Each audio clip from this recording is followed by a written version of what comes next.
You know that feeling when you see your ex across a crowded room and your entire body just stops? Like every cell remembers exactly why you left, why you changed your locks, why you still sleep with the lights on.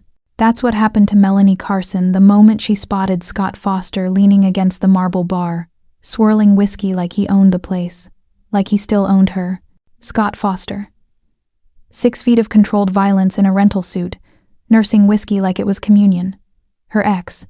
The man who'd told her that love meant obedience, that no one else would ever want damaged goods, that leaving him would be the biggest mistake of her pathetic life. Their eyes met across the crowd. His mouth curved into that smile, the one that used to come right before his fist. "Told you I'd always find you," he mouthed. The jazz quartet was playing something slow and honey-sweet, completely oblivious to the fact that Melanie's lungs had forgotten how to work. Around her, Manhattan's elite sipped Dom Perignon and discussed their summer homes in the Hamptons. Nobody noticed the woman in the borrowed red silk gown slowly drowning in the middle of their elegant party. Her fingers trembled around her event tablet. 3 years. She'd spent 3 years clawing her way out of his shadow, rebuilding herself piece by broken piece. She'd left Chicago, changed her number, told herself she was safe in New York. Her son was with her mother tonight, thank God, because if Scott knew about— No, don't think about that. The red gown suddenly felt too tight, too exposed. She'd borrowed it from her best friend Maya, who'd insisted she needed to own her power tonight. Power! What a joke. She was the same terrified woman who used to hide kitchen knives in her coat pockets, who'd memorized the exits in every room, who still flinched when men moved too quickly. Scott started walking toward her. The room tilted. Melanie backed up, her heel catching on nothing, and that's when she collided with something solid. Someone solid. Strong hands caught her shoulders, steadying her before she could fall. The scent hit her first. Leather and smoke and cedar. The kind of cologne you couldn't buy in department stores. Old money. Dangerous money. Careful. The voice rolled over her like aged whiskey, dark and smooth and Italian around the edges. She tilted her head back and found herself staring at a man who looked like he'd been carved from Mediterranean marble. Severe cheekbones, a jaw that could cut glass, and eyes so dark they were almost black. A scar traced from his left eyebrow into his hairline, a silver thread against olive skin. He wore a Tom Ford suit like it was armor, tailored perfectly to shoulders that suggested he did more than sign papers and attend galas. "You look like you're running from ghosts," he observed, his gaze flicking past her toward the bar where Scott had frozen mid-step. The ghost was watching. The ghost was always watching. Welcome back, my beautiful family and friends. If you're ready for another captivating story, go ahead and click subscribe, like this video, and tell me in the comments where in the world you're watching from. I love knowing how far our stories travel and how many hearts they reach. Your support helps us bring even more thrilling tales your way, and trust me, you won't want to miss what's coming next. Now, settle in. Let's begin the story. Around them, the crowd had gone strangely quiet. People were backing away, creating space like this stranger was radioactive. Melanie noticed men in dark suits positioning themselves near the exits, not obviously, but deliberately. The kind of security that didn't need visible weapons. Cristiano Barone, someone whispered nearby, and the name rippled through the crowd like a prayer or a curse. She couldn't tell which. She knew that name. Every coordinator in Manhattan knew that name. He owned half the luxury venues in the city, or at least, that's what people said in daylight. At night, the rumors got darker. Stolen art, underground auctions, the kind of power that made the FBI nervous and made other men disappear. Melanie's heart was hammering so hard she was sure he could feel it through her back. Scott was still watching, his face twisted with something ugly, rage mixed with fear. He'd seen who she'd bumped into.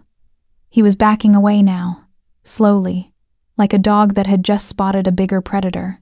And suddenly, Melanie had the worst, most brilliant idea of her entire life. She turned in Cristiano's grip, his hands still steadying her, warm through the silk of her gown, and looked up at this dangerous stranger with his scarred face and his predator's eyes. "I need a favor." Her voice came out stronger than she expected. Maybe because the champagne she'd been stress sampling all evening was finally hitting her bloodstream. Maybe because terror and alcohol made excellent courage when mixed correctly. One dark eyebrow rose fractionally. "A favor.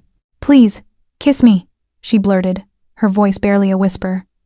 "My ex is watching. Just, please." Cristiano's eyes narrowed, dark and assessing. "You don't even know who I am." "I don't care," she said, the words trembling but sure. "He's watching." A pause. Then, with the faintest smirk, Cristiano set his glass aside. "Then let's give him something worth watching." The entire ballroom seemed to hold its breath. Even the jazz quartet had faltered into silence. Cristiano's hand moved from her shoulder to cup her jaw, his thumb brushing her cheekbone with surprising gentleness. This close, she could see his eyes weren't just black. They held flecks of amber, like embers in dark water. She could see the faint stubble along his jaw. Could feel the controlled strength in the way he held her. Like he was very used to measuring exactly how much force to use. "Do you have any idea who I am?" His voice was low enough that only she could hear, intimate as a secret or a threat. "Someone everyone's terrified of," Melanie whispered back, reckless with heartbreak and champagne and 3 years of running. "Which makes you perfect for what I need." Something flickered in those dark eyes. Amusement, maybe. Or interest. His thumb traced her lower lip, and Melanie's breath caught despite everything. The panic, the fear, the fact that she'd just asked a complete stranger to kiss her in front of Manhattan's elite.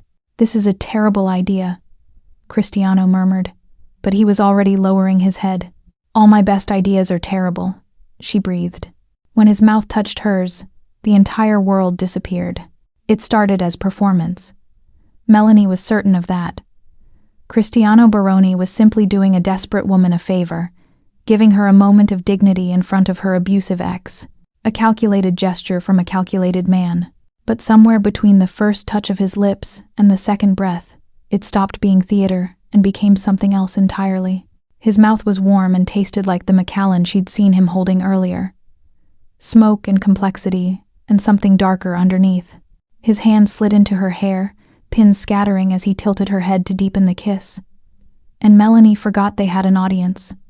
Forgot that she'd only asked for a simple press of lips. Forgot everything except the way his other hand had moved to her waist, pulling her closer against that expensive suit, against the solid heat of him. She made a sound. Something embarrassingly desperate, needy, and felt him smile against her mouth. Then he bit her lower lip, gentle but possessive, and Melanie's knees actually buckled.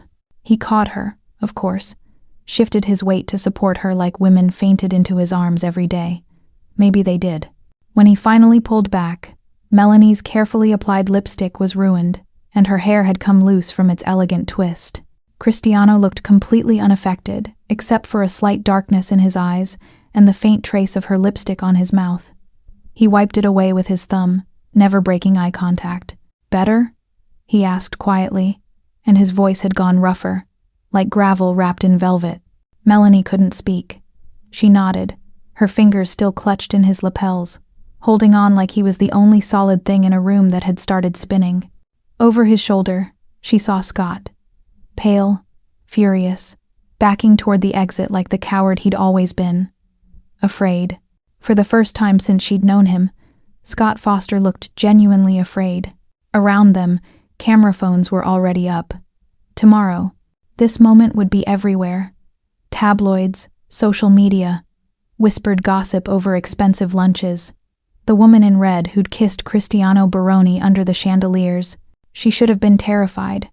She'd just made herself visible to a man who controlled the criminal underworld. She'd just tangled herself up with someone infinitely more dangerous than the monster she'd been running from. But standing there in his arms, watching Scott disappear into the crowd, all Melanie felt was free. Cristiano's hand was still at her waist, possessive and warm. His eyes searched her face like he was reading a document written in a language only he understood. "You have no idea what you just started," he said softly. "I don't care," Melanie whispered back, and meant it. The jazz quartet started playing again, filling the silence with something slow and sultry. The gala resumed its elegant rhythm, But Cristiano Barone didn't let her go, and Melanie Carson didn't ask him to. She'd asked a stranger for one kiss to save herself from a ghost. What she didn't know, what she couldn't possibly have known as she stood there in her borrowed red gown with her heart hammering and her lipstick ruined, was that the man she'd begged for protection was about to rewrite every rule of her carefully rebuilt life.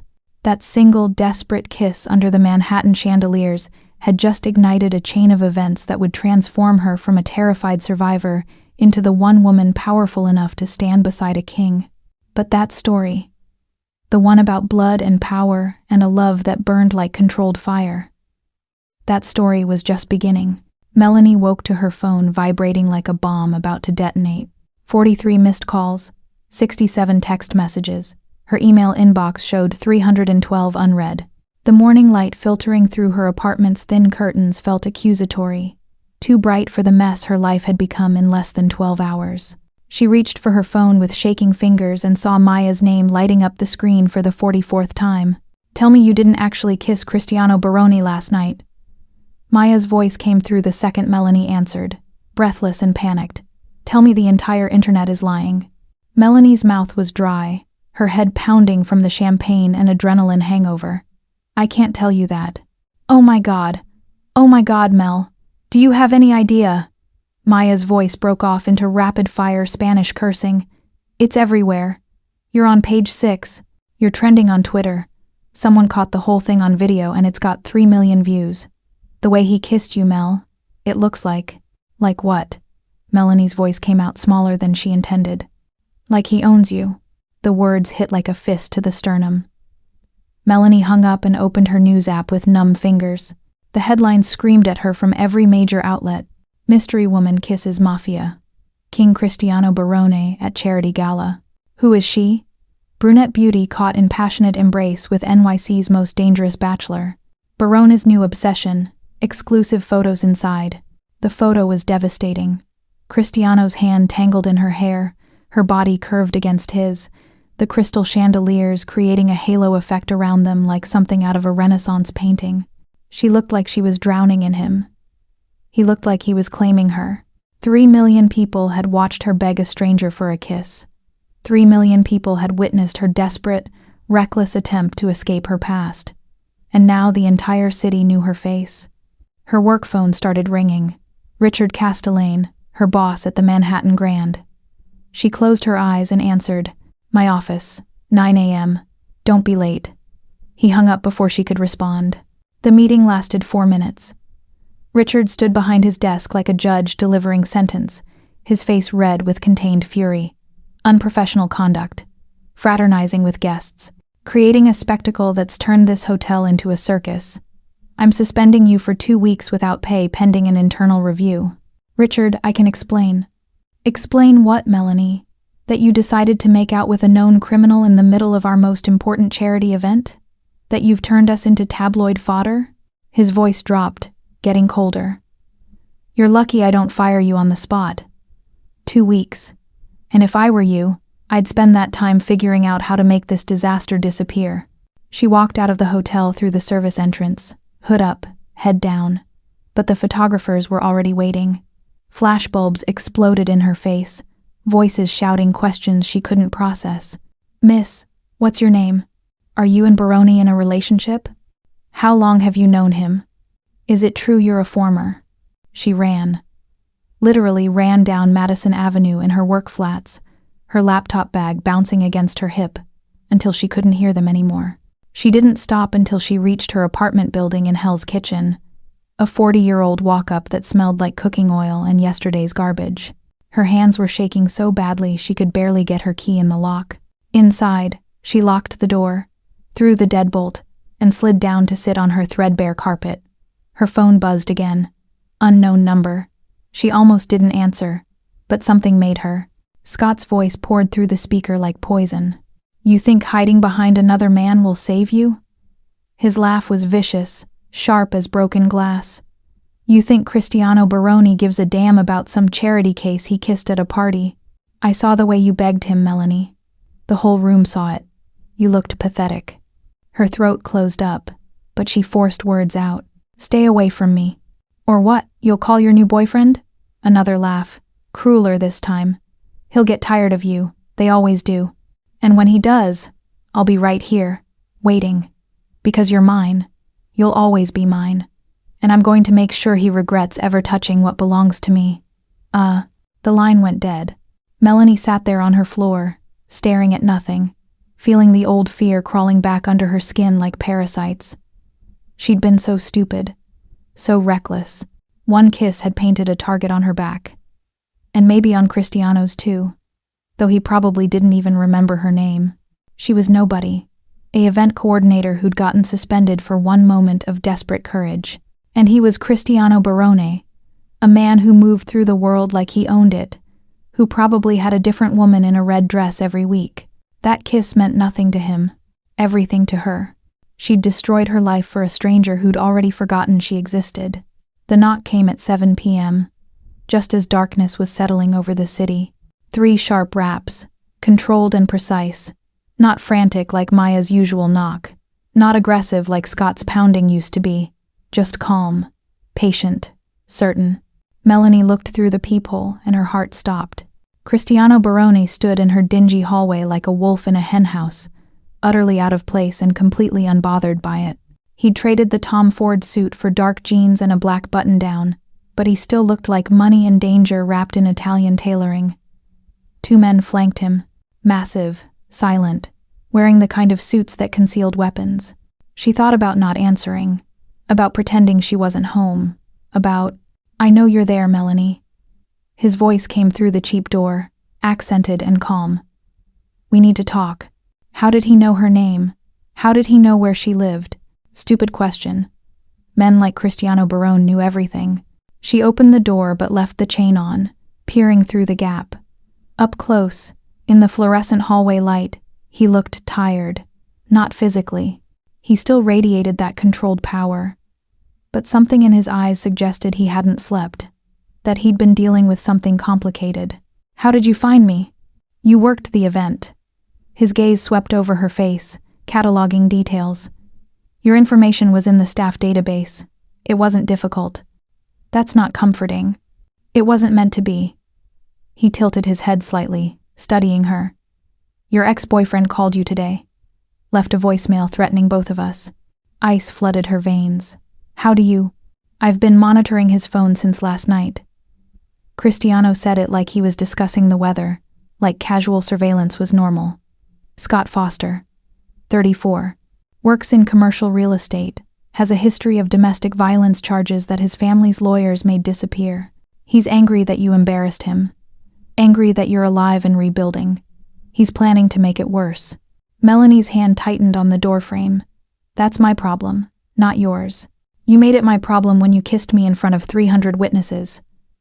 Something shifted in his expression, harder now. "Your ex thinks he can threaten you to get to me. He's wrong. But more importantly, he thinks he can still touch you. That ends tonight." "What does that mean?" "It means your ex won't bother you again.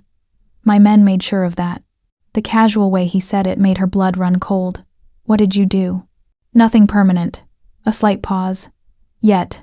But he's been informed that any further contact with you will result in consequences he won't survive. His phone has been disconnected. His credit card's frozen. His job received an anonymous complaint about his conduct. He's currently in a holding cell answering questions about some missing escrow funds." Melanie stared at him, unable to process what she was hearing. You destroyed his life. In less than a day. I protected you." Cristiano's voice didn't change, still that smooth calm. "There's a difference. I didn't ask you to. You asked me to kiss you. You asked me to make him believe you were protected." His eyes held hers through the gap in the door, dark and absolute. "Did you think I was the kind of man who does things halfway?" She didn't know what to say. Her mind was reeling, trying to understand what kind of power could dismantle someone's entire existence overnight, trying to understand why he'd bothered. "What do you want from me?" Her voice came out barely above a whisper. "Right now, to make sure you're safe." He glanced down the hallway, then back at her. "Can I come in? My men will stay outside." Every instinct screamed that letting Cristiano Barone into her apartment was insane, but he'd already proven he could find her whenever he wanted. already proven he had more power than she could comprehend. And something in his expression, not soft, but not cruel either, made her unlock the chain. He stepped inside, and her tiny studio apartment shrank to nothing. The space that had felt adequate for her and her son suddenly seemed cramped, shabby. She saw it through his eyes. The second-hand furniture, the stack of unpaid bills on the kitchen counter, the toy cars her son had left scattered by the fold-out couch. Cristiano's gaze swept the room, taking in everything, but his expression revealed nothing. He moved to her window, checking the lock, the fire escape access. Professional, systematic. "Your security is terrible," he observed. "Any competent criminal could get through that window in 30 seconds. I can't afford better." "You shouldn't have to." He turned to face her, leaning against the windowsill with his arms crossed. "The photos from last night, they're everywhere. Your face is public now. That makes you vulnerable, and vulnerability attracts predators. Is that what you are?" She forced herself to meet his eyes. "A predator?" "Yes." No hesitation. No pretense. "But not the kind you need to fear." "How can you possibly expect me to believe that?" "Because I had a choice last night." His voice dropped lower, more intimate despite the distance between them. "When you asked me to kiss you, I could have said no. I could have walked away. I could have let your ex see you panic and done nothing. Why didn't you?" Cristiano was quiet for a long moment, his dark eyes searching her face like he was trying to solve an equation. "Because I recognized something in you, the way you looked at him, that fear mixed with defiance. You were terrified, but you were standing, still fighting, still refusing to break." He paused. "I respect that." "So this is what? Respect?" Melanie gestured around her apartment. "Tracking my phone, ruining my ex's life, showing up uninvited? This is protection." He straightened, moving closer but stopping just outside her personal space, giving her room to breathe. "You wanted him to believe you were protected. Let me make that real. Your ex won't touch you again because he knows what happens if he tries. But there are others. Reporters, photographers, people who see you as leverage against me or just as tabloid entertainment. They'll come. They're probably downstairs right now." As if on cue, her phone buzzed. A text from an unknown number. $5,000 for an exclusive interview about your relationship with Barone. $10,000 if you have photos. Contact immediately. Cristiano glanced at her screen. "See? So what are you suggesting? That I hide? That I let you control my life the way he did?" "No." The word came out firm, almost sharp. "I'm suggesting you let me give you the tools to protect yourself. Better security, legal representation, distance from the chaos until it dies down." He tilted his head slightly. "And I'm suggesting you stop thinking of me as another man trying to own you. I don't want possession. I want—" He stopped, seeming to choose his words carefully. "To make sure that kiss we shared doesn't get you killed. You're men," Melanie said slowly, the pieces clicking together. "When you said your men made sure he wouldn't bother me." "I have resources," Cristiano interrupted smoothly. "People who handle problems, legally, usually, sometimes less so. That's the world I operate in." "You're talking about the mafia." She said it flatly. No question mark. "I'm talking about power structures that exist in every major city. Some people call it organized crime. I call it business with consequences." His gaze never wavered. "But yes, if you want to use that word, I'm the head of the Barone family. We control interests in New York, New Jersey, parts of Connecticut. We're not what you see in movies. We're quieter, cleaner, but no less dangerous to people who threaten what's ours. And I'm what's yours now." The question came out bitter. "You became connected to me the moment that photo went public." Not an answer, exactly, but not a denial either. "Whether you like it or not, people now associate you with the Barone name. That brings protection, but it also brings attention. I'm offering to help you navigate that." Melanie wrapped her arms around herself, trying to process everything. "I just wanted him to leave me alone. That's all. One kiss to make him think I'd moved on." "I know." Cristiano's voice softened fractionally. "But nothing is ever that simple. Not in my world. You lit a match, Kara, and now we're both standing in the flames. The question is whether you want to burn alone or let me help you control the fire." She looked at him. Really looked. At the scar that suggested violence in his past. At the expensive watch that suggested power in his present. At the eyes that suggested he'd seen things she couldn't imagine and made peace with them long ago. He was offering protection, but protection always came with a price. "What do you want from me?" she asked again, needing to understand the cost. "Right now, nothing. Eventually?" He moved closer, just one step, his voice dropping to something almost intimate. "I want to understand why a woman desperate enough to kiss a stranger is still brave enough to question him. I want to know what kind of strength it takes to survive what you've survived and still have the courage to ask for help. I want—" He stopped, his jaw tightening. "To make sure that when this is over, you're not broken. I'm already broken." "No." The word was absolute. "You're cracked. There's a difference. Broken things don't stand. Don't fight back. Don't walk up to dangerous men and demand kisses." A ghost of a smile touched his mouth. "You're not broken, Melanie Carson. You're dangerous. You just don't know it yet." The words settled between them like a promise or a threat, she couldn't tell which. "I need to think," she finally said. "Think fast." Cristiano moved toward the door, his men straightening as he approached. "Because tomorrow morning, reporters will camp outside this building. Your landlord will receive offers for information about you. Your friends will be contacted. Your mother—" He paused. "Your son will become part of this story unless you let me help you disappear until it dies down." Her blood turned to ice. "How do you know about—" "I know everything about you now. Not cruel, just factual. It's how I stay alive. But more importantly, it's how I keep the people under my protection alive. Your son is 5. His name is—" "Don't." The word came out sharp, protective. "Don't say his name." Cristiano nodded slowly. "Then let me protect both of you. You don't have to trust me. You don't have to like me. But you need to be smart about this." He opened the door, his men moving to flank him in the hallway. "I'll have someone outside your building tonight," he said without looking back. "Tomorrow morning, a car will be waiting. The choice is yours, Melanie. Stay here and face the chaos alone, or accept help from a man who has the resources to make you invisible." "Why?" The question burst out of her.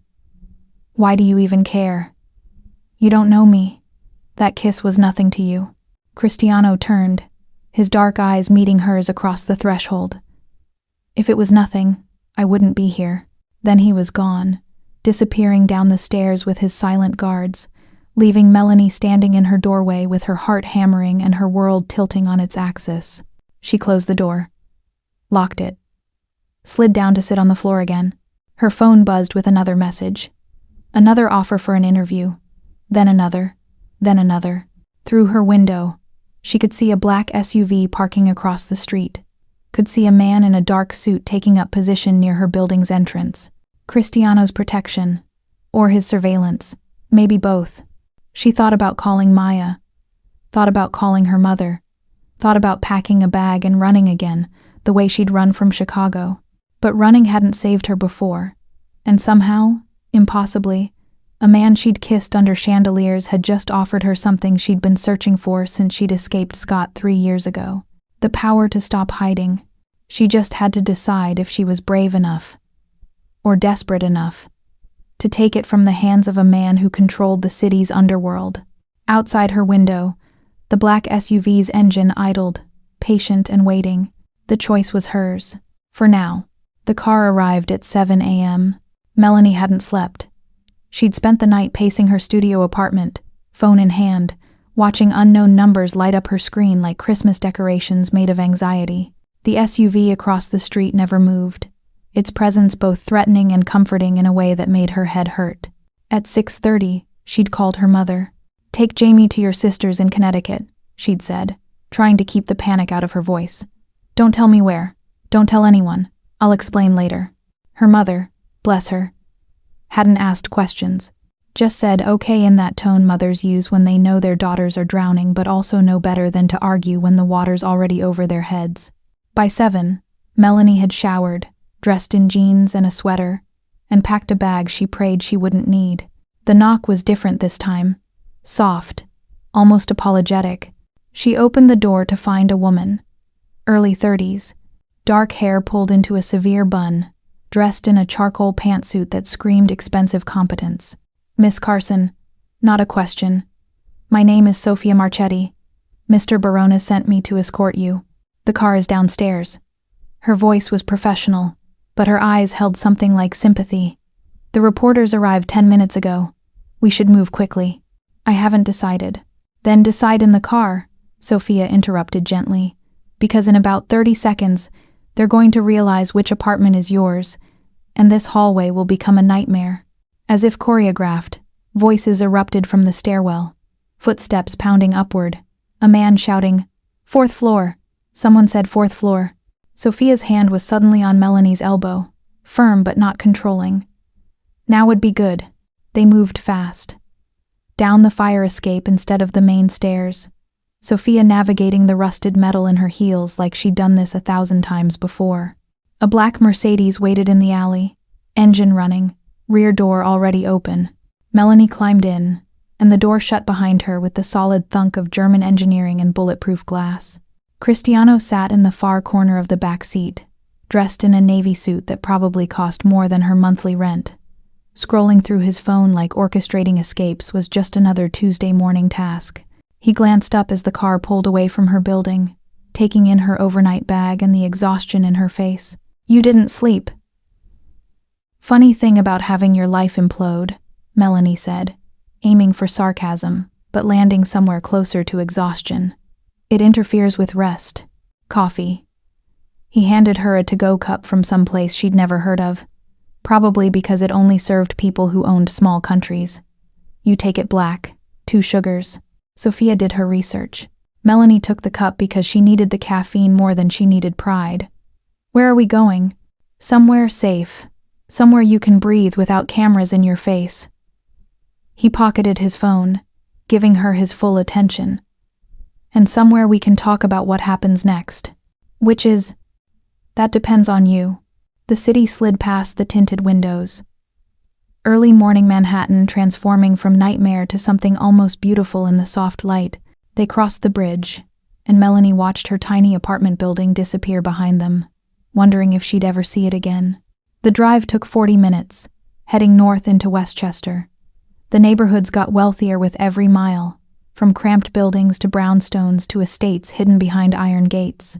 The Mercedes turned onto a private road marked only by a small brass plate, Barone. "You're taking me to your home?" Melanie tried to keep the tremor out of her voice.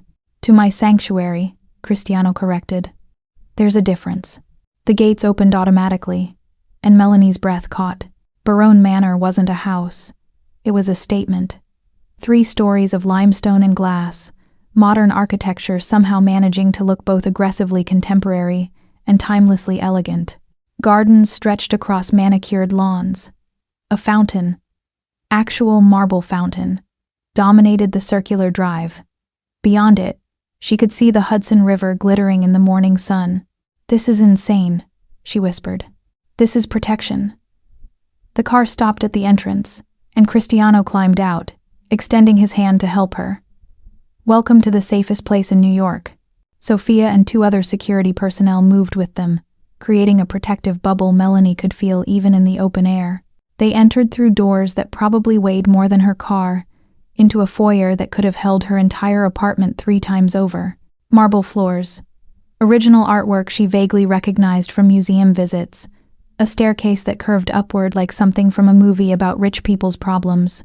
The whole space smelled like luxury and old money and something darker underneath. Power that didn't need to advertise itself.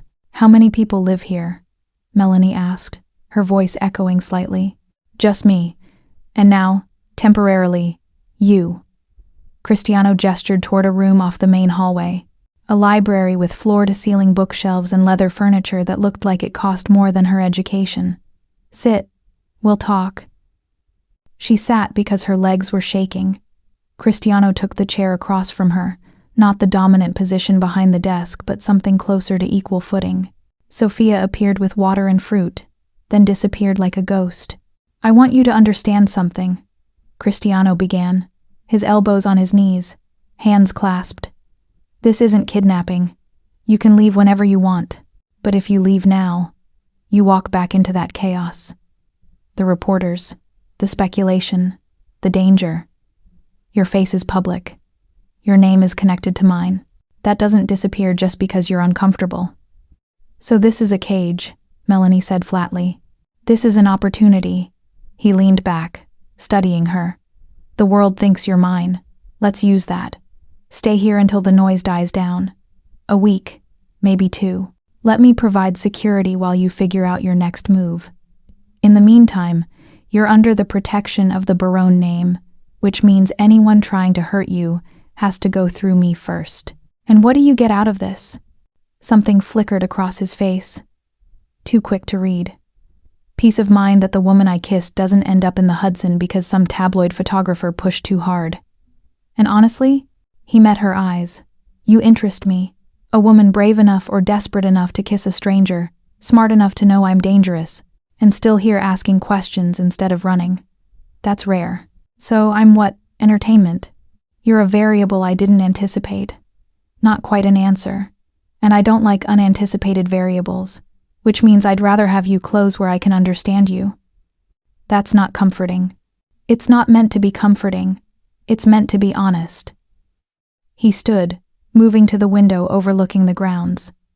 I'm not a good man, Melanie. I've done things that would horrify you. I will continue to do things that would horrify you. But I have a code, and that code says you don't let innocent people suffer when you have the power to prevent it. I kissed you. That doesn't make me your responsibility. No. He turned, backlit by the morning sun, his expression shadowed. But it makes you my problem, and I protect what's mine, even when the thing in question doesn't want to be mine. Especially then. The words settled heavy in the room. Melanie sipped her expensive coffee and tried to process the impossible choice in front of her. Return to chaos and vulnerability, or stay in luxury with a man who controlled violence the way other people controlled spreadsheets. What are the rules? She finally asked. You don't leave the grounds without security. You don't speak to reporters. You don't contact your ex. Not that he can contact you anymore, but the rule stands. Cristiano moved back toward her, his presence filling the space. Beyond that, the house is yours, the library, the grounds, the pool. Sophia will make sure you have whatever you need. Your son can visit when it's safe. And you have my word. No one touches you here. Not my men, not me, not anyone. Your word. She let skepticism color the words. It's worth more than you think. He crouched down, bringing himself to her eye level, close enough that she could see the amber flecks in his dark eyes again. I know what your ex did to you. Sophia's research was thorough. I know about the hospital visits you claimed were accidents, the police reports that never went anywhere, the way you disappeared from Chicago in the middle of the night with a 2-year-old and nothing but a suitcase. Melanie's hands tightened around the coffee cup. That's private. Nothing is private when you're under my protection. I need to know what I'm protecting you from. His voice gentled fractionally. But here's what I also know. You survived him. You rebuilt. You made a life for yourself and your son in a city that doesn't forgive weakness. That takes strength most people can't imagine. And I'm offering to make sure you never have to hide that strength again. By hiding here? By learning here. He stood, returning to full height. You want to stop being afraid? I'll teach you. You want to stop being vulnerable?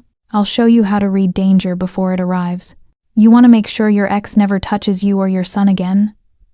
His eyes went darker, harder. I'll give you the tools to make certain of that. It should have sounded insane. It did sound insane. But something in Melanie, the part that had been running for 3 years, the part that was so tired of flinching at shadows, responded to the offer like a flower turning towards sun. Why would you do that? She asked quietly.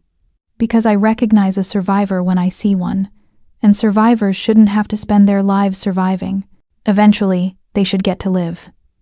He moved toward the door, pausing at the threshold. Your room is upstairs, 3rd door on the left. Rest. Think. Decide if you trust me enough to stay. Do you want me to trust you?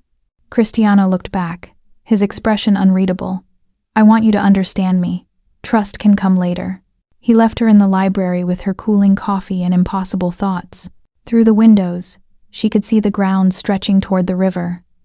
Beautiful and remote and utterly removed from the chaos of her real life. She thought about her studio apartment with its broken lock, about reporters camping outside, about Scott's voice on her phone, promising he'd always find her. She thought about her son, safe with her mother, and what kind of life she wanted to give him. One where his mother was always running, or one where his mother finally learned to stand? The choice should have been obvious. It should have been easy. But Melanie had learned the hard way that safety always came with a price, and she wasn't sure yet what Cristiano Barone's protection was going to cost her. She finished her coffee, set the cup down, and went to find her room. If she was going to make a deal with the devil, she at least wanted a good night's sleep first. 5 days. That's how long it took for Melanie to stop flinching every time Cristiano entered a room. Not because he was threatening. He never raised his voice, never moved too quickly, never invaded her space without permission. But his presence carried weight, a gravitational pull that made the enormous manor feel suddenly smaller, the air suddenly thicker. She'd spent those 5 days learning the geography of her gilded cage, the library where she could lose herself in books she'd never had time to read, the gardens where morning mist clung to roses like secrets, the pool house with its floor-to-ceiling windows overlooking the Hudson. Sophia checked on her regularly, never intrusive but always present. Security patrolled the grounds in shifts she was learning to recognize. And Cristiano.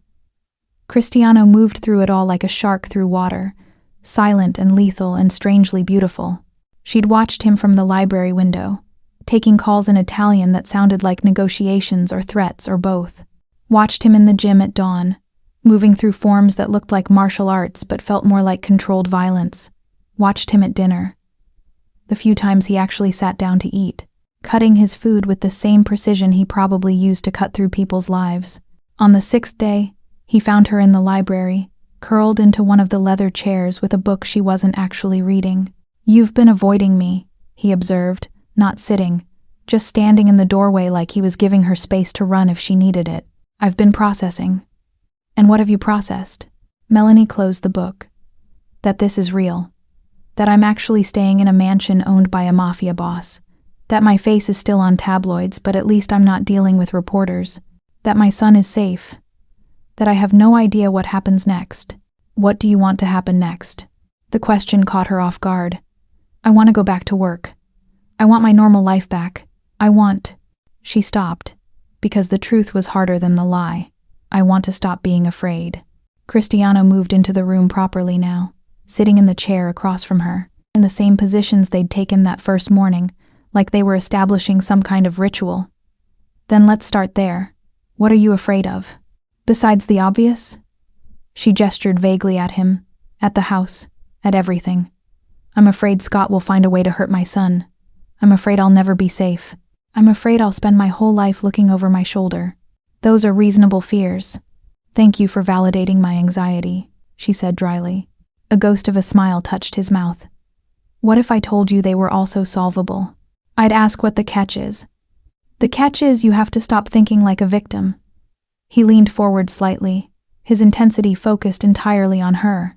"Your ex hurt you because you didn't have power. He threatened you because he thought he could. He haunts you because you still give him space in your head. All of that changes the moment you decide to take control. That's easy to say when you have an army and unlimited resources. I didn't always." The admission was quiet, unexpected. "I was 11 when my father was killed. Rival family. They burned our house, killed my mother, left me with this."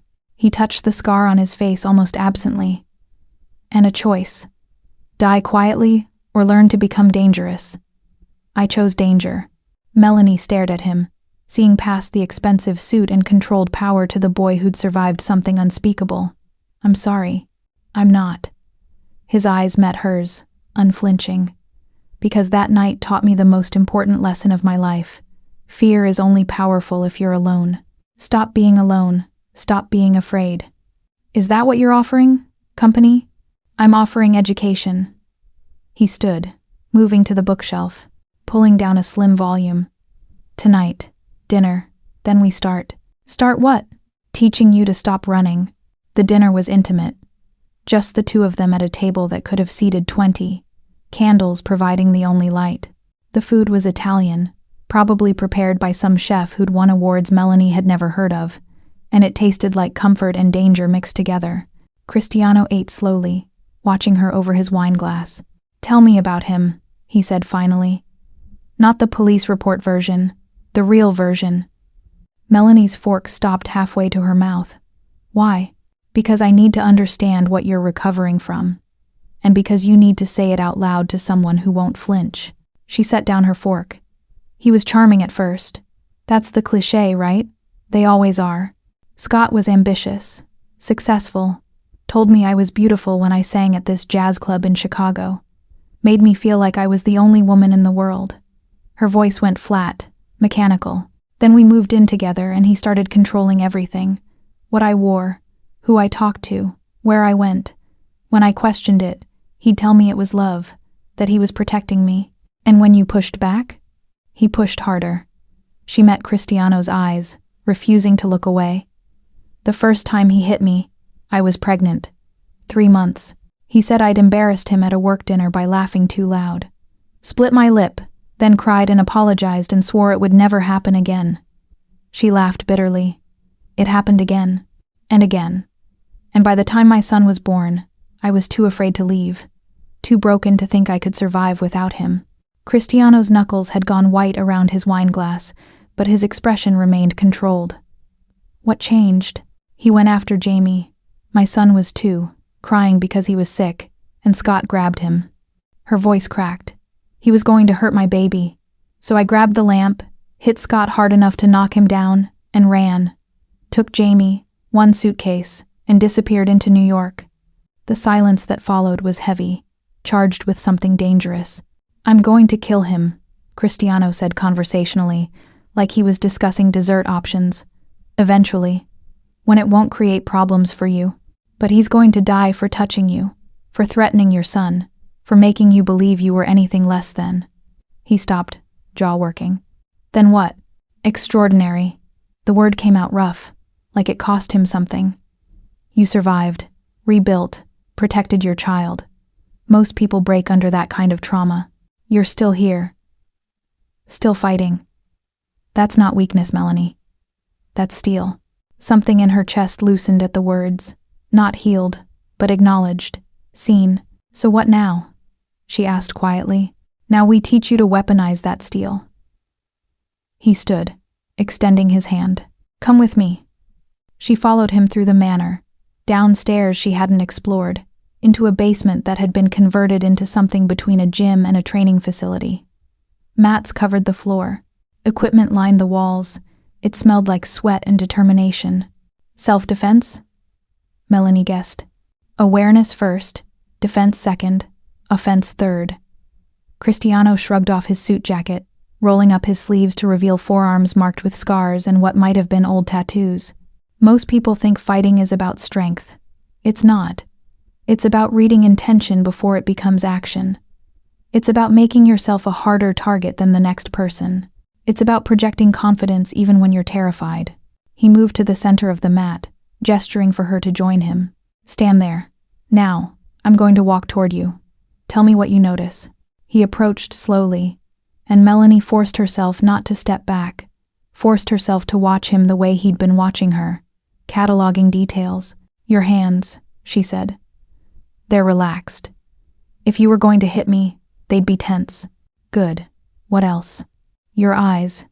You're looking at my face, not my body, not assessing targets. Excellent.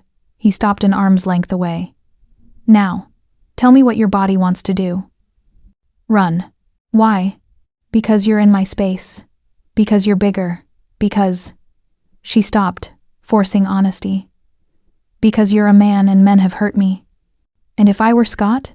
The name alone made her flinch, and Cristiano caught it immediately. That, he said quietly. That's what we're going to eliminate. The automatic fear response. The flinch. The assumption that proximity equals danger. He held up his hands, palms out. I'm going to touch your shoulder. Just your shoulder. You're going to stand still and breathe through the panic. Ready? She wasn't. But she nodded anyway. His hand settled on her shoulder. Warm, heavy, but not constraining. Melanie's breath hitched, her muscles tensing automatically. Breathe, Cristiano murmured. I'm not him. This isn't Chicago. You're safe. She focused on breathing. On the weight of his hand. On the fact that it wasn't moving, wasn't grabbing, wasn't threatening. Slowly, her muscles unlocked. Good, he said, removing his hand. Again. This time, my hand on your waist. They worked through it systematically, touch by touch, proximity by proximity. Each time, Melanie's panic spiked. Each time, Cristiano waited patiently for her to breathe through it, never pushing, never demanding, just present. An hour later, she could stand with him behind her, his hands on her shoulders, without flinching. That's enough for tonight, he said, stepping back and giving her space. How do you feel? Exhausted, shaky, but she searched for the word, less afraid. Progress. He grabbed water bottles from the mini fridge, tossing her one. We'll do this every night. Build your tolerance. Teach you to read threats versus safety. And eventually, his smile was sharp, predatory. Teach you to make men like your ex afraid of you. I don't want to be like you. You won't be. He took a long drink, watching her over the bottle. I became dangerous because I had to. You're becoming dangerous because you deserve to be. There's a difference. They stood in the training room, both breathing hard, sweat cooling on skin, and something shifted between them. Not attraction, exactly, though Melanie was honest enough to admit he was devastating to look at. But recognition. Respect. Thank you, she said quietly.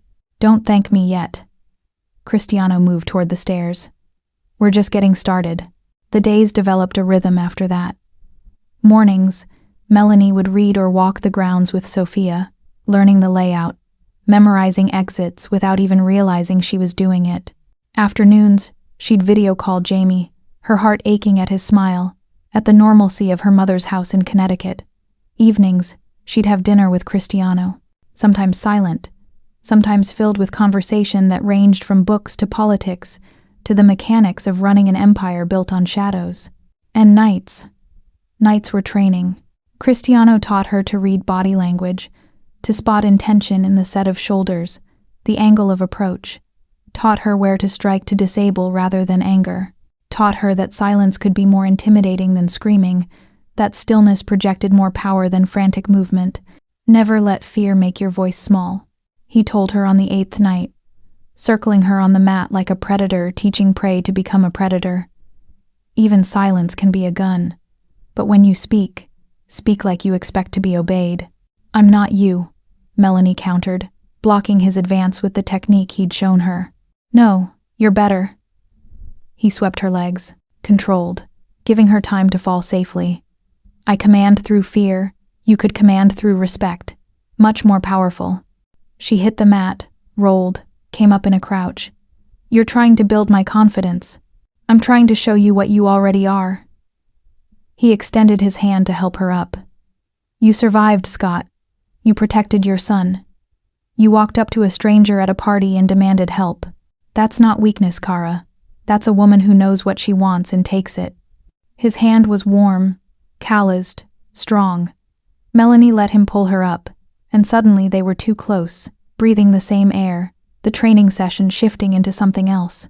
You're dangerous, she whispered. So are you. His thumb brushed across her knuckles. You just needed someone to point it out.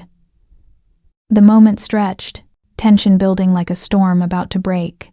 Melanie could feel her pulse in her throat, could see the same awareness in Cristiano's dark eyes. Then he stepped back, releasing her hand, the spell breaking. That's enough for tonight. You're learning quickly. She wanted to protest. Wanted to close the distance he'd created. No, she couldn't want him. That was insane. He was a criminal. A killer. A man who controlled violence the way other people controlled their tempers. But he was also the first man in years who'd touched her without taking, who'd given her power instead of stripping it away. Cristiano. Go to bed, Melanie. His voice had gone rough, almost pained. "Before one of us does something we'll regret." She left the training room, her heart hammering, her body humming with adrenaline and something more dangerous. Upstairs, in her borrowed room with its silk sheets and river views, she lay awake and tried not to think about the way his hands had felt on her skin, the way he'd looked at her like she was worth protecting, worth teaching, worth. Her phone buzzed, a text from an unknown number. "The reporters are starting to lose interest. Another week and you can go home if you want, but I hope you'll stay longer. See." She stared at the message, her thumb hovering over the keyboard. She should want to leave, should want to return to normal life, to her apartment and her job and her independence, but normal life had been surviving. And for the first time in years, she was learning to live. She typed, "What happens after I stop flinching?" His response came immediately. "Then we teach you to fight back." Melanie set down her phone and stared at the ceiling, her mind racing. Somewhere in this enormous house, Cristiano Barone was probably awake too, probably thinking similar impossible thoughts. They were playing with fire. The question was whether they'd burn, or whether they'd learn to control the flames together. The FBI arrived on day 13. Melanie was in the garden, morning sun warming her skin, practicing the breathing techniques Cristiano had taught her, counting inhales, extending exhales, staying present in her body. She'd just noticed how good it felt to exist without fear for once when Sophia appeared on the path, her expression carefully neutral. "Miss Carson, we have visitors." The agents were already in the library by the time Melanie arrived. Two of them, matching dark suits and practiced expressions that oscillated between sympathy and suspicion. A woman, mid-40s with steel gray hair, and a younger man who looked like he'd graduated from Quantico approximately 15 minutes ago. Cristiano stood by the window, his posture relaxed, his eyes calculating. He'd clearly been in the middle of a call when they'd shown up, his phone still in hand, his suit jacket unbuttoned in that way that meant he'd been pacing. "Miss Carson," the female agent said, standing as Melanie entered. "I'm Special Agent Rachel Morrison, FBI. This is Agent Kim. We'd like to ask you some questions." "About what?" Melanie's voice came out steadier than she expected. Weeks of training paying off in unexpected ways. "About your relationship with Mr. Barone." Agent Morrison's smile was professional, cold, and specifically, how you came to be staying at his residence. "I'm a guest," Melanie said simply, moving to stand near Cristiano, not behind him for protection, but beside him. "A choice. After a photograph of us together went public, I received threatening messages. Mr. Barone offered me a safe place to stay until the media attention died down." "Threatening messages from whom?" "My ex-boyfriend, Scott Foster." Agent Kim consulted his notes. "The same Scott Foster who's currently under investigation for embezzlement and is claiming he's being framed?" Melanie's blood went cold. She glanced at Cristiano, who remained impassive. "Is he claiming I'm involved in that?" she asked carefully. "He's claiming you're being used." Agent Morrison stepped closer, her gaze sharp. "That Mr. Barone is using you as a civilian front to legitimize his operations. That your presence here is part of a larger strategy to appear sympathetic to law enforcement. That's absurd." "Is it?" The agent's eyes narrowed. "You worked, as an event coordinator. You have no connection to organized crime. And yet you're living in the home of a man we've been investigating for years. You can see why that raises questions." "I can see why you'd want it to raise questions," Melanie countered, her voice hardening. "But the truth is simpler and sadder. I was at a charity event. I saw my abusive ex. I panicked. Mr. Barone was kind enough to help me, and when the resulting publicity put my son in danger, he offered sanctuary.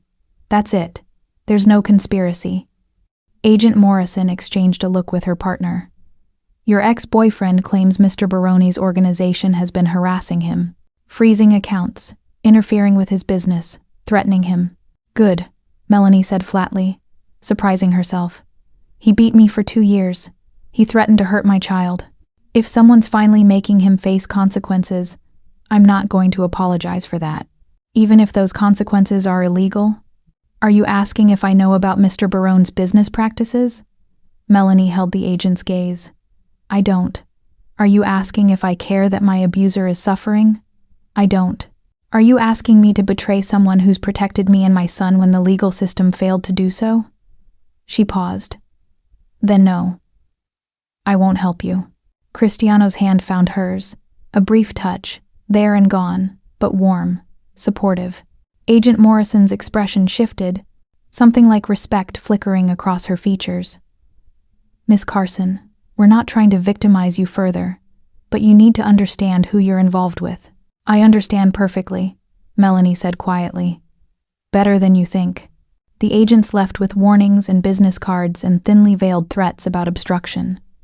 Sophia showed them out while Melanie stood in the library, her hands shaking with delayed adrenaline. Cristiano moved to the bar, pouring 2 glasses of something amber. You were magnificent. I was terrified. You were strong. He handed her the glass. They'll come back. Probably with more questions. Possibly with warrants. Scott's trying to leverage their investigation to hurt us both. Will it work?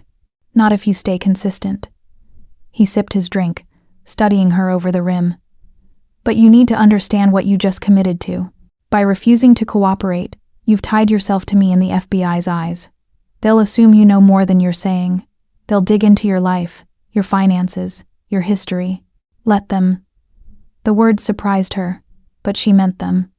I have nothing to hide, and I'm not going to help them hurt you because they think you're a criminal. I am a criminal, Melanie. You're also the only person who's helped me in 3 years. She drank, the whiskey burning her throat. So they can investigate all they want. I'm not betraying you. Something in his expression shifted. Gratitude mixed with something darker, more possessive. He set down his glass and moved closer, his hand coming up to cup her face with surprising gentleness. You're either the bravest or the most foolish woman I've ever met. Maybe both, she whispered. His thumb traced her cheekbone, the same gesture from their first kiss, and Melanie's breath caught. The training room tension had been building for weeks. Every touch during practice, every long conversation over dinner, every moment of unexpected understanding. Tell me to stop, Cristiano murmured, his face inches from hers. What if I don't want you to? His kiss was nothing like the performance under the chandeliers. That had been theater.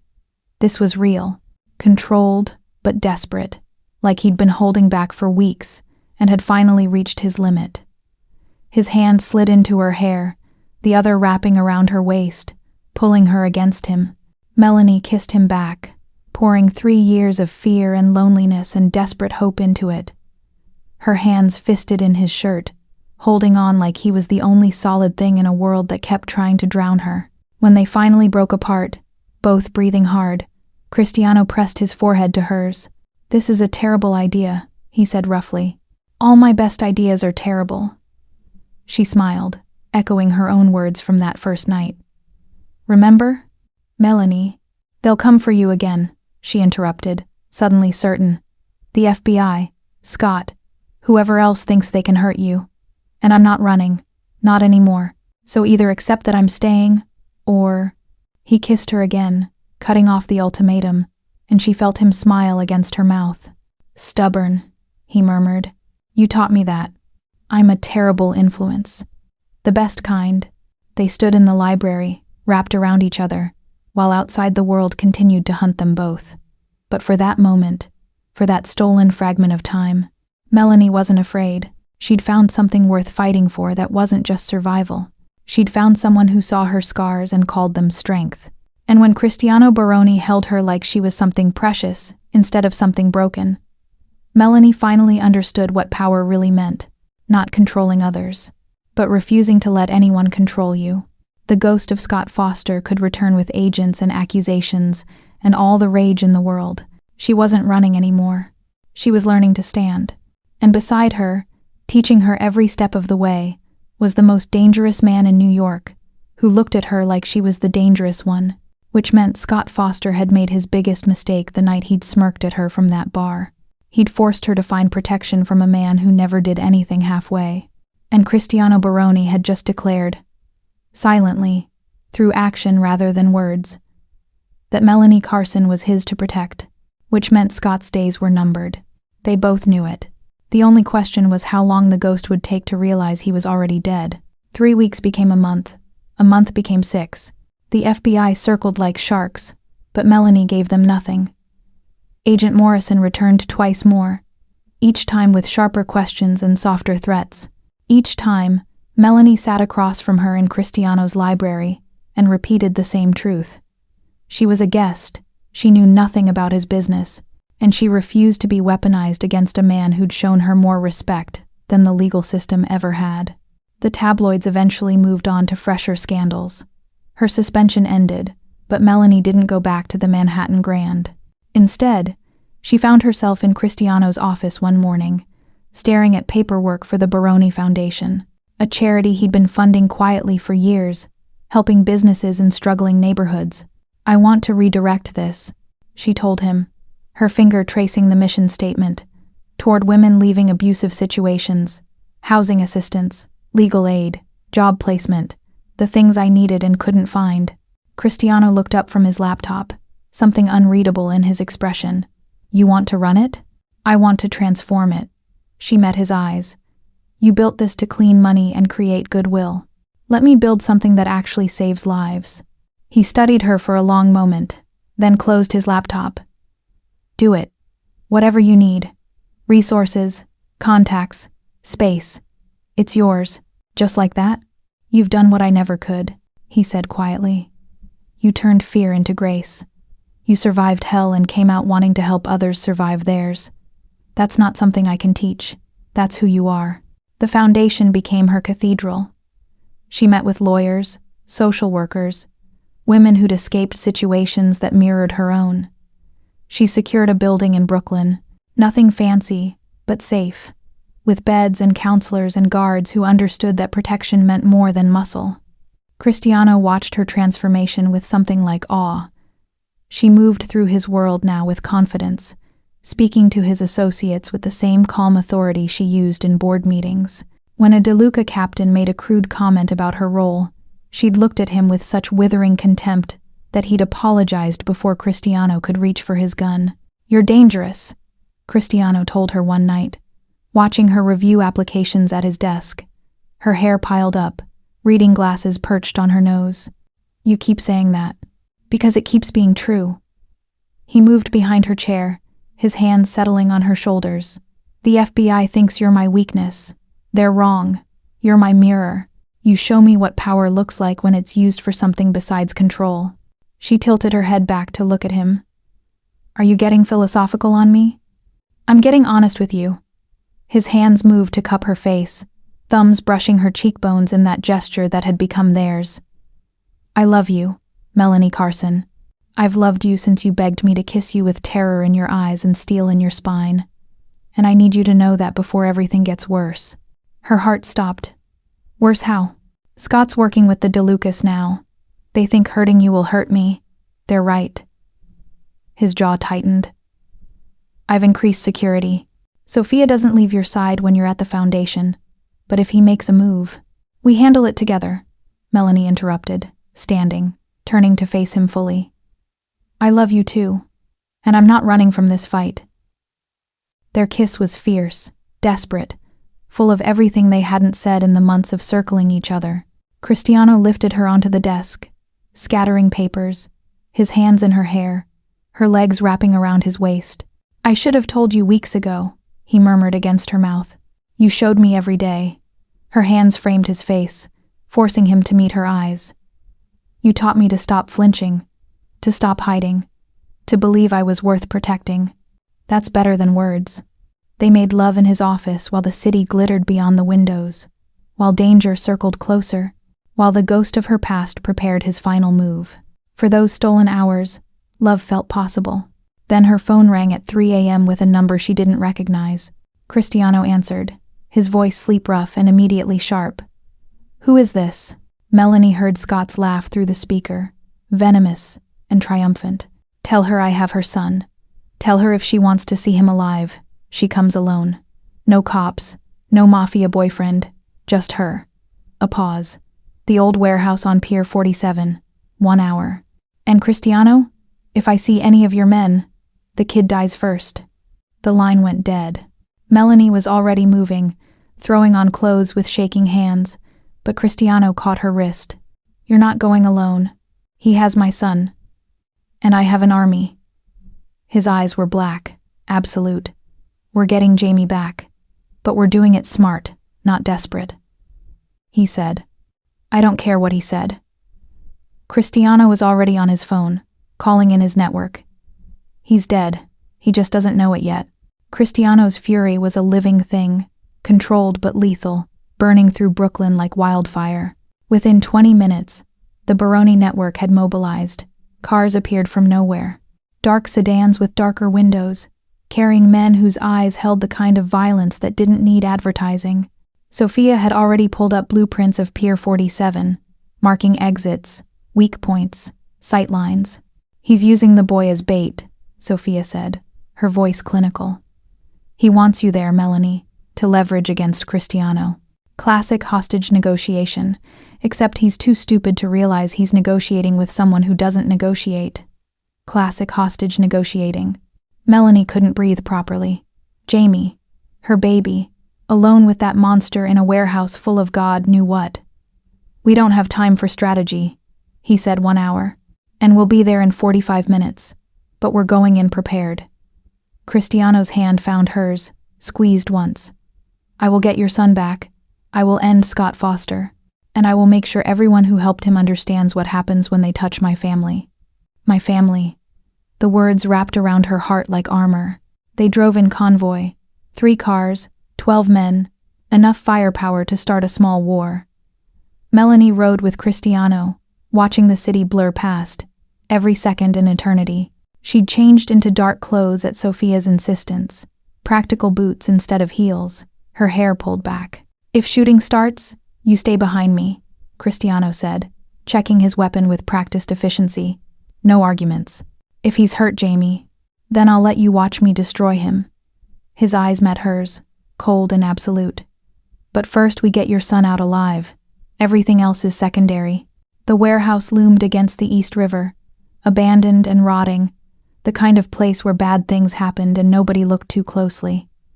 Lights burned in the upper windows. Scott's stage, lit and waiting. Cristiano's men spread out like smoke, surrounding the building, cutting off exits. 2 snipers took position on adjacent roofs. Sophia coordinated through an earpiece, her voice steady, turning chaos into chess moves. "He's on the 3rd floor," she reported. Thermal imaging shows 3 heat signatures. Scott, the boy, and 1 unknown. Probably DeLuca muscle. "How's Jamie?" Melanie's voice cracked. "Moving. Conscious. That's all we can tell from here." Not good enough. But it had to be. Cristiano turned to her, his hands framing her face. "I need you to trust me. Can you do that?" "With my life. With his. Then stay close. Stay quiet. And let me work." He kissed her hard, then released her. "Let's go get your son." They entered through a side door Sophia's team had already cleared. The warehouse interior was concrete and shadows, old machinery creating blind spots, decades of abandonment making every step uncertain. Melanie's heart hammered so loud she was sure Scott could hear it from 3 floors up. Cristiano moved like a predator, weapon ready, his men flanking them in formation. They climbed the stairs, metal grating that rang softly with each step despite their care. On the 3rd floor, light spilled from an open doorway. Scott's voice echoed through the space. "I know you're here, Melanie. I can practically smell your fear. Come on out. Let's talk like adults." Cristiano's hand signal held his men in position. Then he stepped into the light, Melanie half a step behind him. The scene was nightmare made real. Jamie, her 5-year-old son, sitting on a chair in the center of the empty space, his face streaked with tears but otherwise unharmed. Scott stood behind him, one hand on the boy's shoulder, the other holding a gun that looked obscene in the industrial lights. A DeLuca enforcer leaned against the wall, arms crossed, watching with professional detachment. "There's my girl," Scott said, his smile vicious. "And her new boyfriend, the famous Cristiano Barone. I have to admit, Mel, you traded up. Though I wonder if he knows what you're really like. The whining, the weakness, the way you break so easily." Let my son go, Melanie said, her voice steadier than her hands. This is between us. Oh, it stopped being between us the moment you kissed him. Scott's grip tightened on Jamie's shoulder, making the boy whimper. You made me look weak, Melanie. You embarrassed me, and then you hid behind a criminal, like you were suddenly too good for me. You're right, she said, stepping forward despite Cristiano's warning hand. I am too good for you. I always was, and my son will never know what it's like to be afraid in his own home because of a man like you. Brave words from someone whose kid is one trigger pull from dead. You won't shoot him, Cristiano said calmly, his gun trained on Scott with casual precision. Because the second you do, you die, and you're too much of a coward to die. I've got backup. Scott jerked his head toward the DeLuca man. Your move. My move? Cristiano's smile was terrifying. I have snipers on 2 roofs, 8 men in this building, and enough evidence of your cooperation with the DeLucas to start a war that your friend there doesn't want. His eyes flicked to the enforcer. Walk away now, and you walk away breathing. Stay, and you're dead with him, the DeLuca man considered, then pushed off the wall. This wasn't the deal, Foster. Nobody said anything about killing kids. He headed for the exit without looking back. Scott's face went pale with rage. You can't. You'll what? Melanie took another step forward. You'll hurt my son? You'll try to hurt me? You think Cristiano is the only dangerous person here? Her voice dropped, cold and absolute. You made me this way, Scott. You beat me until I learned to survive. You threatened me until I learned to fight. You broke me until I learned to rebuild stronger. So thank you. Because now I'm standing here. And you're the one who's terrified. Mom? Jamie's small voice broke through the tension. It's okay, baby. Close your eyes for me, okay? Just for a minute. The boy obeyed, squeezing his eyes shut. Scott raised his gun, swinging it toward Melanie. 3 things happened simultaneously. Cristiano fired. Scott fired. And Melanie dove toward her son. The bullet meant for Melanie caught Cristiano in the shoulder, spinning him backward. But his shot had been true. Scott dropped, his gun clattering across concrete, a scream of pain tearing from his throat. Melanie grabbed Jamie, wrapping her body around his, feeling Cristiano's men flood the room, feeling Sophia pulling them both toward safety. Behind her, she heard Cristiano's voice, rough with pain but utterly controlled. You're done, Foster. You're done touching her, done threatening her, done existing in her world. A single gunshot echoed through the warehouse. Then silence. The hospital was too bright, too clean, too full of people who'd never understand that the man bleeding in surgery was a killer and a savior in the same breath. Melanie sat in the private waiting room, the one Cristiano's money had secured within minutes of their arrival, with Jamie asleep across her lap and Sophia standing guard at the door. 4 hours since the warehouse. 4 hours of not knowing if Cristiano would survive the bullet he'd taken for her. Agent Morrison arrived at hour 5, looking exhausted and furious. We have Scott Foster in custody, she said without preamble. Well, what's left of him? Barone's shot shattered his femoral artery. He'll live, but he'll talk. We're looking at RICO charges against the DeLucas, and Foster's going to prison for kidnapping and attempted murder. Good, Melanie said flatly. Miss Carson, I need to know what happened in that warehouse. My ex-boyfriend kidnapped my son. Cristiano saved him. End of story. Morrison's eyes narrowed. A dead DeLuca enforcer suggests it wasn't quite that simple. He drew on Cristiano's men after Scott went down. Self-defense. Melanie met the agent's gaze without flinching. You want to arrest someone? Arrest Scott Foster for everything he did to me, to my son, to every woman he's hurt. But Cristiano protected my child when your legal system couldn't. The agent was quiet for a long moment. You're in love with him. Completely. He's a criminal. He's mine. The words came out fierce, possessive. And I'm not apologizing for that. Morrison sighed, closing her notebook. For what it's worth, I believe you about Foster.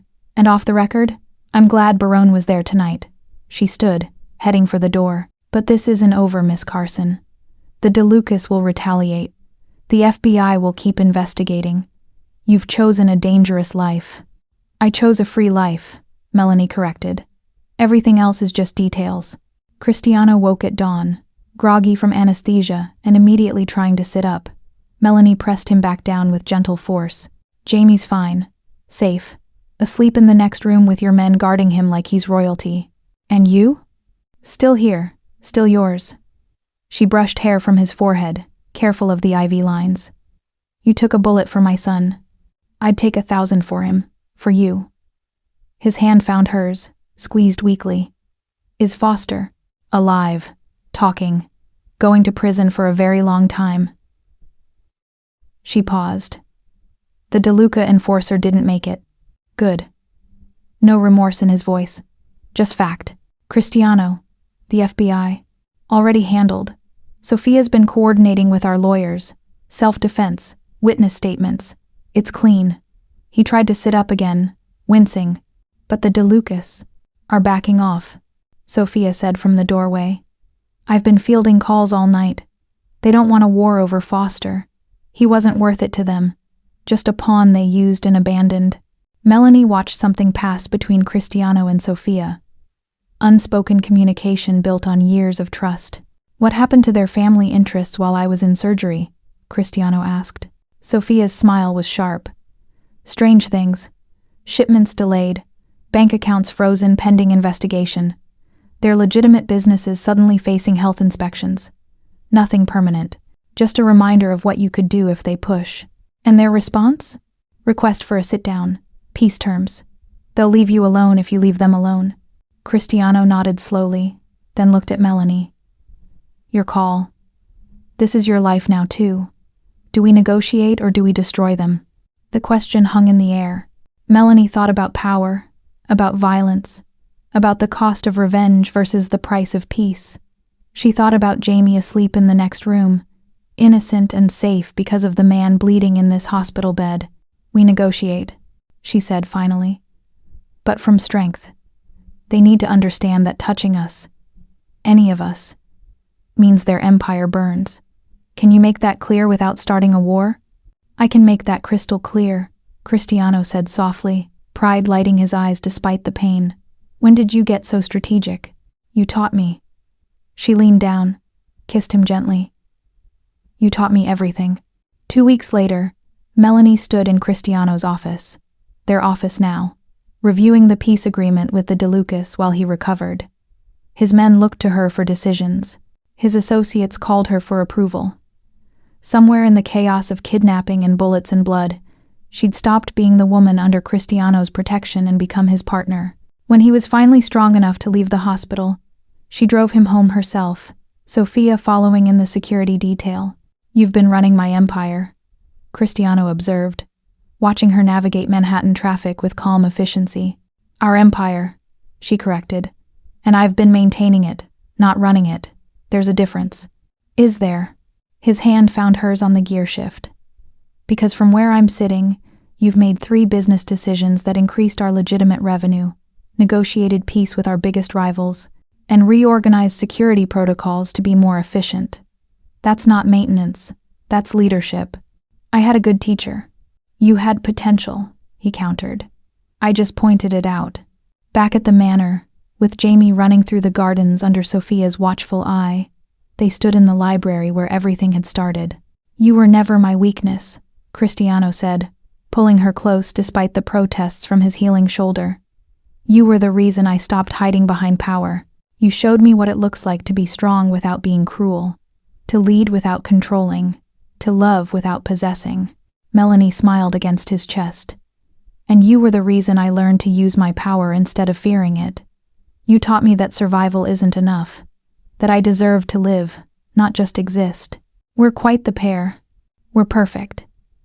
He kissed her then, slow and deep, a promise of futures built on trust instead of fear. Outside, Jamie's laughter echoed through the grounds. Inside, 2 survivors who'd found each other in the worst moment discovered they'd created something better than either had imagined. A partnership forged in fire and sealed in blood. Love that didn't heal trauma but transformed it into armor. And power shared between equals. 6 months later, the Barone Foundation opened its doors in a restored brownstone in Brooklyn. 3 stories of hope disguised as brick and glass, funded by Cristiano's legitimate businesses and Melanie's relentless vision. The ribbon-cutting drew a crowd. Politicians careful to distance themselves from the Barone name but attracted to the photo opportunity. Reporters hoping for scandal. And women. Dozens of women who'd heard whispers that this place was different.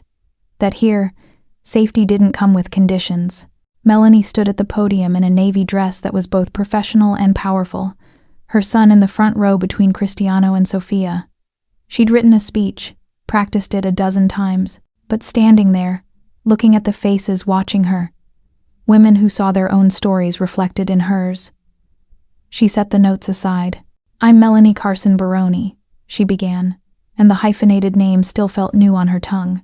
6 months ago, I was terrified. I'd spent years running from an abusive ex-boyfriend. I was working a job that barely paid rent.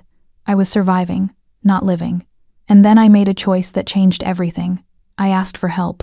She found Cristiano's eyes in the crowd, saw him watching her with that mix of pride and possession that made her heart race. "This foundation exists because I learned something important. Survival isn't enough. We deserve more than hiding, more than just getting through each day. We deserve to thrive, to rebuild, to transform our trauma into power." She gestured to the building behind her. "This place offers housing, legal aid, job training, counseling, everything I needed and couldn't find. Because no one should have to beg a stranger for protection when they're drowning." A reporter called out, "Mrs. Barone, is it true you met your husband at a charity gala?" Laughter rippled through the crowd. Melanie smiled. "Yes. I asked him to kiss me because my ex was watching from the bar." She paused, letting the absurdity of it settle. "And I had no idea that one desperate kiss would lead to this. To safety, to partnership, to learning that asking for help isn't weakness. It's the bravest thing you can do." Another reporter, "And your relationship with the Barone family's business interests?" Cristiano stood, moving to join her at the podium. His shoulders still ached in cold weather, a reminder of bullets and warehouses and choices made in the dark. He put his hand on her waist, the gesture both intimate and territorial. "My wife runs this foundation independent of my business operations," he said smoothly. "But I'm proud to fund it, proud to support her vision, and proud that the Barone name is finally associated with building something instead of controlling it." The cameras went wild. Later, after the crowds dispersed and the sun set over Brooklyn, they stood in the foundation's main room, empty now except for furniture waiting for its first residents. "You didn't just change my life," Cristiano said quietly, pulling her close. "You saved it. I was becoming the man everyone feared, and you showed me how to be the man someone could love." Melanie tilted her head up, kissing him softly. "And you showed me I was worth saving, that I could be more than my trauma, that fear and power aren't opposites, they're fuel." Jamie ran past, chasing Sophia's dog through the halls, his laughter echoing off walls that would soon shelter other children whose mothers were learning to stop running. "We made something good," Melanie whispered. "We made something revolutionary," Cristiano corrected. "A place funded by organized crime that actually helps people, run by a woman who refused to be broken, protected by men who understand that real power means protecting the vulnerable instead of exploiting them." "Is that what we are? Revolutionary?" "We're impossible," he said, smiling, "and I wouldn't have it any other way." They left the foundation as night fell, driving back to Barone Manor where gardens bloomed and security kept the world at bay. The FBI still watched them. The tabloids still whispered. But none of it mattered, because Melanie Carson Barone was no longer the hunted woman begging for a kiss. She was the queen who'd learned to command the darkness. And beside her, the devil who'd taught her how to rule. Their story should have been tragedy. The desperate woman and the dangerous man. The kiss that started a war. The love that bloomed in blood and violence. But instead, it became legend. The tale of a woman who asked for one kiss and got an empire. The story of a man who offered protection and found redemption. And the truth that sometimes, the most dangerous thing you can do is survive long enough to learn your own power. Because that kiss under the chandeliers, it didn't save her. It awakened her. Thank you for listening, my beautiful family and friends. Until next time, remember, Sometimes the kiss that saves you is the one you never meant to give. If Melanie's story touched you, tell me where you're watching from in the comments, and make sure you hit subscribe so you don't miss the next love that rises from the fire.